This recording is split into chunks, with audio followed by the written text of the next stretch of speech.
तो आसतु आज बुली जिबा आम छत उपरे थिबा एक छोटिया गार्डन टी को।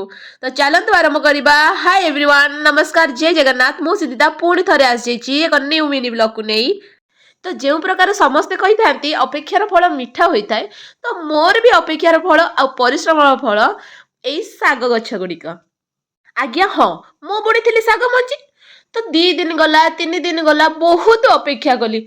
तापर पूरा धैर्य भांगी जाइथिला, माने चुरमार हो जाइथिला मो धैर्य। तो तथापि धैर्य रखी 5 दिन वेट कली। तो 5 दिन पर छोटे छोटे गजिया गुड़िक उठीथिला। तो तापरे अबिया ग्रोथ करूची मो शाग गछ। तो जो प्रकार एक गर्भवती महिला वेट करिथाए 10 मास केमिति कंप्लीट हो मो छुआ मुह देखिबी आग, तो सेई भलिया मो सेई 5 दिन केमिति से गछ उठिबो, केमिति ग्रोथ करिबो, मु केमिति ताकू देखिबी। तो सेई प्रकार पूरा फील थिला मो मनरे। जेमिति सब्र का फल मीठा होता है, तो मो सब्र का फल भी सेई शाग गुड़िक थिला।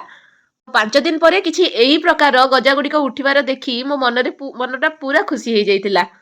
तो एक्चुअली रे मोर यही भिडियोटी देखैबार एया मोटिव थिला कि आपण माने धैर्यहरा हुअंतु नाही। आप मते जेमती 5 दिन पर रिजल्ट मिलची, आपण मानकु से 5 दिन हो कि 5 वर्ष हो, आपण मानकु निश्चिंत भल रिजल्ट मिलिबो।